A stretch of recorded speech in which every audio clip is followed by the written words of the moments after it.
నా తరపున నువ్వే అత్తయ్యతో మాట్లాడాలి. ఏం మాట్లాడాలి? పుట్టబోయే బిడ్డ మీద ఆశలు పెంచుకోవద్దని చెప్పాలి. నేనా? నువ్వే చెప్పాలి బావా. నేనైతే అత్తయ్య మొహం చూస్తూ మాట్లాడలేను. ప్లీజ్ బాబా, అత్తయ్యతో నువ్వే చెప్పాలి. నా వల్ల కాదు దీపా. ప్లీజ్ బాబా, నీ వల్ల అవుతుంది. ఎలా అవుతుంది? నన్నేం చెప్పంటున్నావు అర్థమవుతుందా? ఎవరితో చెప్పంటున్నావో తెలుస్తుందా? అమ్మ మనకి పుట్టబోయే బిడ్డ గురించి కలలు కంటూ బతుకుతుంది. అవన్నీ నిజం కావని చెప్పాలా? మరేం చేస్తావు? తర్వాత తెలిస్తే తట్టుకోగలదా? దెబ్బ ఎప్పుడు తగిలినా బాధే దీపా. మన తరపున అత్తయ్యకి చెప్పాల్సిన బాధ్యత నీదే బావా. వద్దు, ప్లీజ్ వద్దు. నాకు ఎలాంటి బాధ్యతలు ఇవ్వద్దు. నేను మొయ్యలేను. ఇప్పటికే మోస్తున్న బరువు చాలు. మావయ్య నన్ను ఎక్కడికి తీసుకెళ్లాడో తెలుసా? ఎక్కడికి తీసుకెళ్లారు? హాస్పిటల్కి. ఎందుకు? జోస్ను మీద అనుమానం వచ్చి డాక్టర్ గారితో మాట్లాడటానికి తీసుకెళ్లాడు. ఏమైంది? డాక్టర్ నిజం చెప్పరు, అది మనకి తెలిసిందే. కానీ మావయ్య వెళ్ళిపోయిన తర్వాత నేను డాక్టర్తో మాట్లాడాను. ఏం మాట్లాడతావు బావా? ఆపరేషన్ తర్వాత బిడ్డ బతుకుండటానికి ఏమన్నా ఛాన్స్ ఉంటుందా అని అడిగాను. డాక్టర్ ఏమంది? ఆశలు వదిలేసుకోమంది.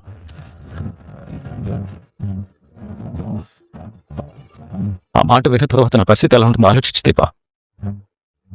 ఇంటికి వచ్చానే కానీ మైండ్లో డాక్టర్ చెప్పిన మాటలే తిరుగుతున్నాయి. బిడ్డ మీద ఆశలు వదిలేసుకోమని డాక్టర్ చెప్తుంటే పుట్టే బిడ్డకి ఏ పేరు పెట్టాలని సౌరి అడుగుతుంది. పేరేంటి? ఇక్కడ ప్రాణాలే పోతుంటా. ఇక మా అమ్మ బిడ్డ క్షేమంగా పుట్టాలని పూజలు చేస్తుందంట. ఇక ఏ పూజలు నా బిడ్డను బతికించలేవని అర్థమైపోయింది పాప. ఇప్పుడు చెప్పు, నేను మా అమ్మకి నిజం చెప్పగలనా? చెప్పు దీపా. చెప్పాలి బావా, లేదంటే మనం అత్తయ్య ఆశల్ని చంపేసిన హంతకులుగా మిగిలిపోతాం. నా వల్ల కాదు దీపా. నేను చెప్పలేను.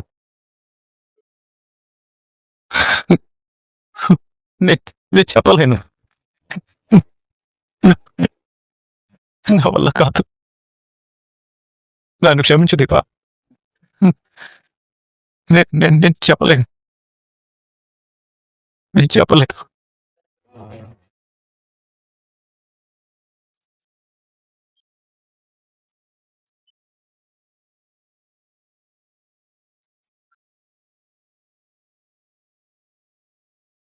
నానా, గుర్తుపట్టవేమో అనుకున్నాన్రా. అసలేమైపోయావు నాన్న? కొడుకు జీవితానికి ఏమీ చేయలేని చేతగాని తండ్రి ఏమైపోతే ఏంట్రా? పద పద వెళ్దాం. వదులు. నువ్వు ఇలాంటి ఓ చేతగాని తండ్రి సహాయం నాకు అవసరం లేదు. సారీ నాన్న, అప్పుడు నేను అన్న మాటలన్నీ మర్చిపో. నా బుద్ధి సరిగా పనిచేయక అప్పుడేదో అలా అనేశాను. ఇప్పుడు బుద్ధి సరిగ్గా పనిచేస్తుందంటావా? నేను ఇన్ని రోజులు ఇంటికి దూరంగా ఉన్నాను. ఈ దూరం ఎన్నాళ్ళు? లైఫ్లో చూసాక నమ్మను నాన్న. మరి నీ భార్య పరిస్థితి ఏంటి? కాంచనత్త శ్రీధర్ మావయ్యతో మాట్లాడి స్వప్నని నన్ను కలిపే ప్రయత్నం చేసింది. కానీ స్వప్న విడాకులు కావాలంది. మంచి పని చేసిందిరా. నేను నా భార్యని వదులుకోలేను నాన్న. అందుకోసం ఏం చేస్తున్నావు? మావయ్య మాట విని మావయ్య దగ్గర డ్రైవర్గా జాయిన్ అయ్యాను. పెద్దవాళ్ళు చేసిన పాపాలు పిల్లలకి తగులుతాయి అంటారు. మా అమ్మ చేసిన పాపానికి నా పిల్లల జీవితాలు ఈ రకంగా తయారయ్యాయి.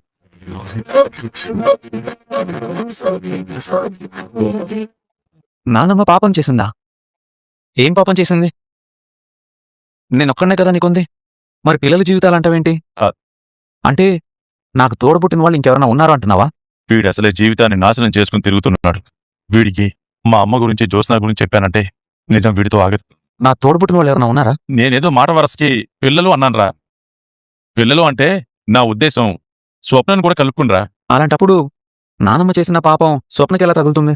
అదేరా, శేఖర్ మావయ్య కాంచన విషయంలో తప్పు చేశాడు కదా, అందుకే పెద్దలు చేసిన పాపాలు అన్నాను. ఓకే, నువ్వు అనేది నేను ఒప్పుకుంటాను. మరి నానమ్మ ఏం పాపం చేసింది? ఆ పాపం తగిలి నా జీవితం నాశనమైందన్నావంటే నానమ్మ పెద్ద పాపమే చేసుండాలి.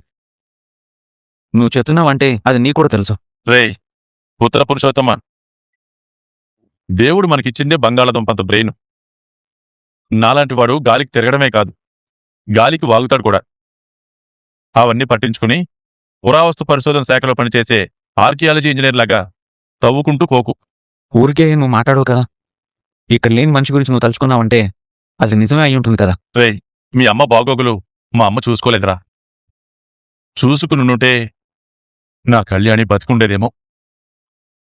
ఆ బాధతోనే అలా అన్నాన్రా. అంతేనా? అంతకు మించి ఇంకేముంటుంది? సరే, పద. ఎక్కడికి? మామయ్య దగ్గరికి. నేను ఇప్పుడు ఎక్కడికి రాను. కార్తీక్ దగ్గరికి వెళ్ళాలి. సరే, డ్రాప్ చేస్తాను. వద్దురా, నేను వెళ్తాను. నానా, నాతో ఉన్నానా? ముందు నువ్వు కోడలి కోపాన్ని ఎలా పోగొట్టాలో ఆలోచించు. మీరిద్దరూ హ్యాపీగా ఉండండిరా. ఇక జ్యోత్స్నా జోలికి వెళ్ళకురా. వెళ్ళేవాడినే నాన్న. నాకు చేసిన అన్యాయానికి గట్టిగా బుద్ధి చెప్పేవాడిని. కానీ ఇప్పుడు సుమిత్ర పెద్దమ్మని కాపాడబోతుంది కదా, అందుకే క్షమించి వదిలేశాను. ఏంటి? జ్యోత్స్న వదిన్ని కాపాడిపోతుందా? అవును. పెద్దమ్మకి బ్లడ్ క్యాన్సర్. జ్యోత్స్నాకే కదా బోన్ మ్యారేజ్ ఇచ్చేది. అదేదో మ్యాచ్ అవ్వలేదన్నారు కదరా. అది మొదటిసారి. కానీ రెండోసారి మ్యాచ్ అయింది. మామూలుగా అయితే ఏమో తెలియదు కానీ పెద్దమ్మకి ట్రీట్ చేస్తున్న డాక్టర్ హారిక గారే స్వయంగా వచ్చి చెప్పారు. డాక్టర్ హారికానా? అవును. ఒకసారి దీపాకని హాస్పిటల్లో జాయిన్ చేశారు కదా, ఆ. ఆ హాస్పిటల్ డాక్టర్. జ్యోత్స్న సుమిత్ర వదిన కూతురు కాదు కదా, మరి ఎలా మ్యాచ్ అయింది? తొందరలోనే ఆపరేషన్. అందుకే జ్యోత్స్నాకని వదిలేశాను. మళ్ళీ నా వల్ల పెద్దమ్మ సఫర్ అవ్వకూడదు కదా. అవునరా, మన వల్ల ఎవరూ సఫర్ కాకూడదు. నువ్వు వెళ్ళు, నేను మళ్ళీ కలుస్తాను. నాన్న, రేయ్, నువ్వు వెళ్ళరా, కలుస్తానని చెప్పానుగా.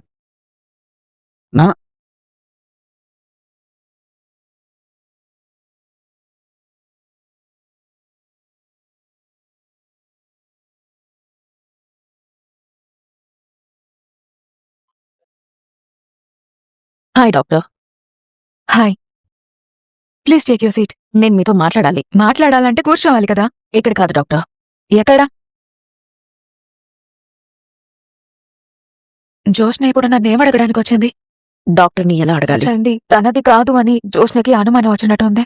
ఇప్పుడు ఏం జరుగుతుందో కార్తీక్ తెలియడం మంచిది.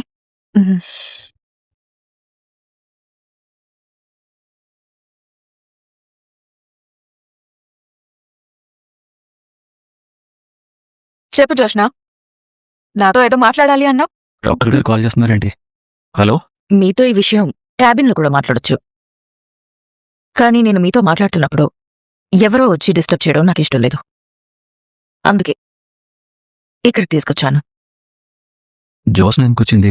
నేనొక విషయం తెలుసుకోవాలనుకుంటున్నాను డాక్టర్. ఏంటది? నా బ్లడ్ శాంపిల్స్ మ్యాచ్ అయ్యాయి అన్నారు.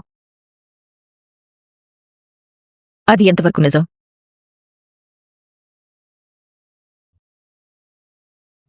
హారిక గారు ఏం చేయలేరు. నేనే వెళ్ళి ఆపాలి. జ్యోత్స్న, నువ్వెవరో అందరికీ తెలిసే టైం వచ్చింది.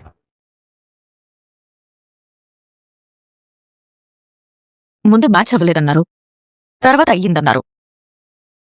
2 సార్లు బ్లడ్ వచ్చింది నేనే అయినప్పుడు రిపోర్ట్స్ 2 సార్లు ఒకేలా రావాలి కదా. రావాలి. రాలేదు అంటే మొదటిసారి అబద్ధమా, రెండోసారి అబద్ధమా? మొదటిసారి నిజమైతే రెండోసారి అబద్ధం ఎందుకు చెప్పారు? అబద్ధం చెప్పారా, ఎవరైనా చెప్పించారా? జోష్న, ఐ మీన్ మిస్టేక్ ఎక్కడ జరిగిందో తెలుసుకోవడమే నా ఇంటెన్షన్ డాక్టర్. ఇప్పుడు నీ ప్రాబ్లం ఏంటి జోష్న? మ్యాచ్ అయిందన్నా, లేదా 2 సార్లు రిపోర్ట్స్ ఒకేలా రాలేదు అన్నా? 2 సార్లు రిపోర్ట్ ఒకేలా రాలేదనే. నువ్వు సుమిత్ర గారి కూతురువే కదా.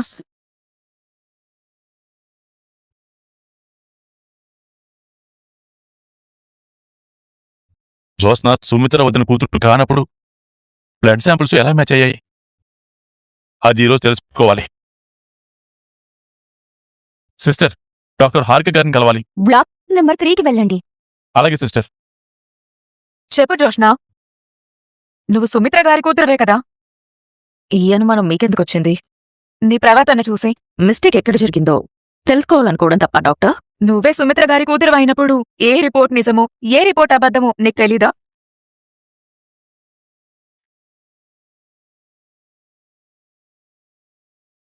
ఇలా వచ్చి నువ్వు అడుగుతున్నావంటే నీకేదో డౌట్ ఉంది.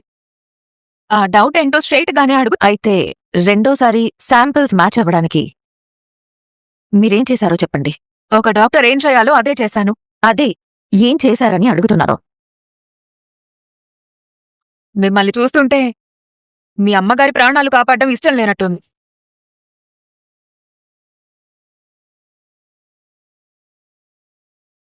డాక్టర్, ఐ మీన్ ఆపరేషన్ అంటే భయం వల్ల కావచ్చు, మరే ఇతర కారణాల వల్లైనా కావచ్చు.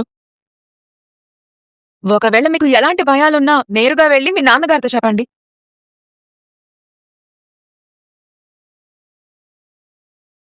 జ్యోత్స్న కూడా ఇక్కడే ఉంది. ఆ డాక్టర్ ఎవరు? సిస్టర్, చెప్పండి సార్. డాక్టర్ హారిక గారంటే అక్కడ పర్సన్తో మాట్లాడుతున్నారే ఆవిడే డాక్టర్ హారికగా. నీకు చెప్పడం ఇబ్బంది అయితే చెప్పు, మీ నాన్నగారికి ఫోన్ చేసి నేనే చెప్తాను. డాక్టర్ ప్లీజ్, మీరే మా మమ్మీని 100% కాపాడగలరు. ఆ నమ్మకం నాకుంది. శాంపిల్స్ మ్యాచ్ అయ్యాయని రాసి చెప్పగానే అనుకున్నాను ఈ డాక్టర్ జ్యోత్స్నకి అమ్ముడు పోయిందని. అది అడుగుదామని వచ్చాను, కానీ ఆ దేవుడు ప్రత్యక్షంగానే చూపించాడు.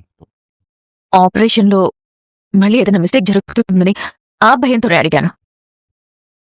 ప్లీజ్ డాక్టర్, మీరిదంతా మర్చిపోండి. నేనొచ్చిన విషయం ఎవరితోనో చెప్పకండి. నేను దశరథి కూతుర్ని కాదని ఎవరికీ చెప్పకండని బ్రతిమలాడుతున్నట్టుంది. సరే జోష్న, నేను అర్థం చేసుకోగలను. ఒప్పుకున్నట్టే తల ఊపుతుంది. అంటే శాంపిల్స్ మ్యాచ్ చేయడమే కాకుండా ఆపరేషన్ చేసి సుమిత్ర వదిలిని చంపడానికి ప్లాన్ చేశారన్నమాట. పరిస్థితి అంతవరకు వస్తే నేనేమైపోయినా పర్వాలేదు, అన్నయ్య కుటుంబానికి అన్యాయం జరగకూడదంతే. Sorry sir. Sorry sister.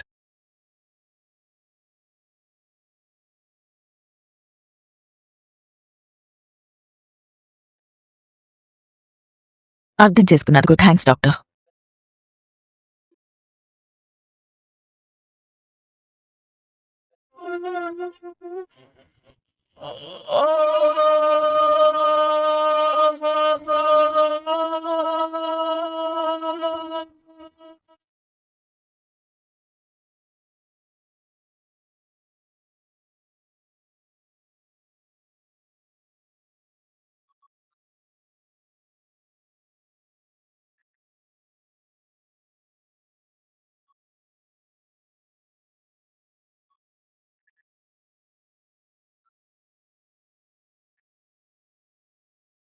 కావాలి. నువ్వేదో పనిలో ఉన్నావుగా, నాకేం కావాలో నేను చూసుకుంటానులే. అయ్యో, మీ పనులు మీరు చూసుకోండి. దీపం వెలిగించేశాను, నా పని అయిపోయింది. మీకేం కావాలో చెప్పండి. నేనేదో అడుగుతాను, అది చేస్తేనే ఇది చేస్తాను అని నీ భర్తలాగా నువ్వు కండిషన్లు పెడితే నేనేం చేయగలనమ్మా? ఏదైనా ఉంటే మీ కొడుకుతో మాట్లాడుకుండతయ్య, దాన్ని నాతో ముడిపెట్టొద్దు. వాడు నీతో నన్ను ముడిపెట్టొచ్చు కానీ నేను మాత్రం నీతో ముడిపెట్టకూడదా? ఎందుకు మా అమ్మని తిడతావు? నువ్వు నోరు మూసుకొని తిను. అవసరం లేని అన్ని విషయాల్లోనూ తలదూరుస్తావు. అదేదో తెలియక అడిగింది. ఎవ్వరిని ఏది అడగాల్సిన అవసరం లేదు దీపా. ఇక్కడ అందరికీ అన్నీ తెలుసు. నీ మాట నేను ఎప్పుడైనా కాదన్నాను అత్తయ్య. చాలాసార్లు కాదన్నావు. అన్నీ నేను గుర్తుపెట్టుకోలేను కదా. ఈ రోజు గుడికి వెళ్ళాలి, నీ పేరు మీద పూజ చేయించాలి అనుకున్నాను. ఆశపడిన దానికి కూడా అర్థం లేకుండా చేశారు. అది కదత్తయ్య. నాకు ఏ సంజాయిషీలో అవసరం లేదు దీపా. అసలు నీ మీద నాకేం కోపం లేదు, సరేనా? నాకున్న కోపం వల్ల నా మీదే. ఎందుకంటే నా ఆశలన్నీ నా కోసం కాదు, పక్కవాళ్ల కోసం పెట్టుకుంటాను. కొన్ని కాదనుకోలేను, వద్దనుకోలేను. ఎవరి పనులు వాళ్ళు చేసుకుంటే ఇల్లంతా ప్రశాంతంగా ఉంటుంది.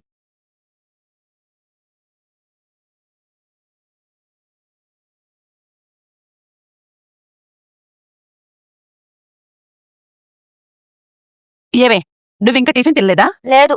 ఎందుకు? ఎందుకంటే కొన్ని కారణం లేకపోతున్నాను, కొన్ని వద్దలు లేకపోతున్నాను.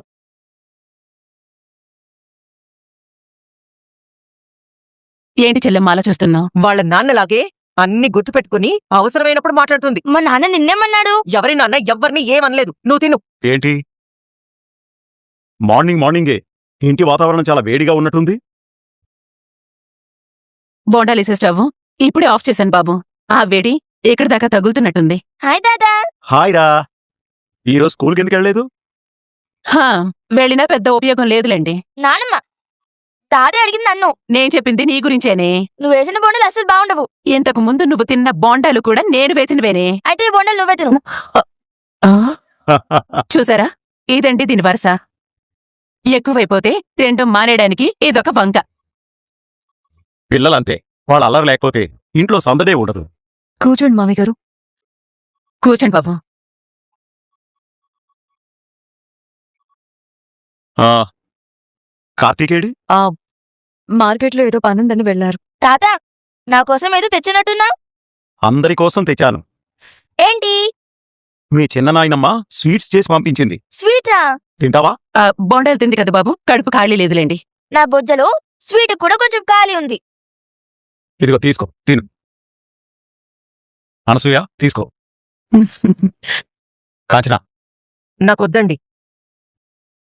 దీపా, మీ అత్తయ్య గారు నీ చేత్తో పెడితే గాని తీసుకోరనుకుంటాను. అమ్మ పెడితే అస్సలు తీసుకోదు. ఎందుకు? నానమ్మ అమ్మతో మాట్లాడట్లేదుగా.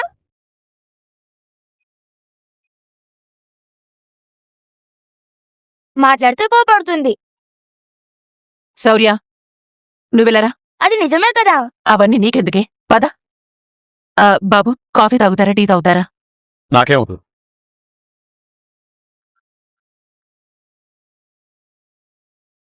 ఏదో ఒకటి మాట్లాడడానికి శౌర్యం ఈ చిన్నపిల్ల కాదు.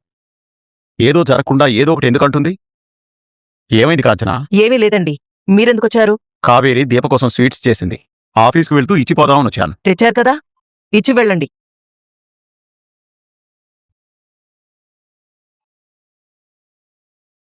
నేను నీ మావయ్యని, మీ మంచి కోరుకునే మనిషిని. కడుపుతో ఉన్న ఆడవాళ్లు వాళ్ళకిష్టమైనవన్నీ తినాలని నీకెంతో ఇష్టమైన ఈ స్వీట్ నేనే చేయించి తీసుకొచ్చాను.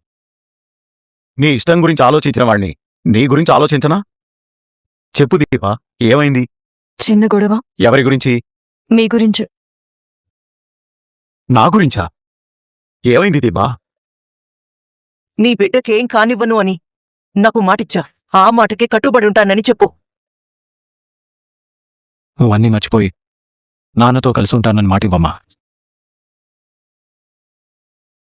అన్నీ మర్చిపోయి నాన్నతో కలిసి ఉంటానని మాటివ్వు అనేసరికి అత్తయ్య గారికి కోపం వచ్చింది. కాంచనకి కోపం రావడం కాదు, అసలు కార్తీక్ ఎందుకిలా అడిగాడు? ఒకసారి నేను చెప్పేది విను మావయ్య. లేదన్నాడు ఆ డాక్టర్ని. హాయ్ కార్తీక్. ఈయనకేమైంది? బలవంతంగా పట్టుకుని ఆపుతున్నారు. డాక్టర్ అంటే ఏంటో తెలుసమ్మా నీకు? తెలుసు మావయ్య. డాక్టర్ గారంటే వైద్యురాలు, ఆవిడకి అన్నీ తెలుసు. అది కాదురా, వీళ్ళిద్దరూ అక్కడ. మావయ్య, డాక్టర్ హారిక గారికి అన్నీ తెలుసు. నీకే కొన్ని తెలియాలి. మేడం, ఈయన మా మావయ్య. మీరు కాల్ చేశారు, ఏం జరిగిందో నాకు అర్థమైంది. అదంతా మా మావయ్యతో కూడా చెప్పండి. ఏం చెప్పాలరా? నేనంతా కళ్ళారా చూశాను. చెవులారా విందు గాని పదా. ఎక్కడికి రా? సుమిత్ర గారు అసలైన కూతురు దీపేనని మా మావయ్య కూడా తెలుసు. జోస్న మిమ్మల్ని కలవడానికి ఎందుకు వచ్చిందో చెప్పండి. మా ఇద్దరి మధ్య దాపరికాలేం లేవు. అలాగే కార్తీక్.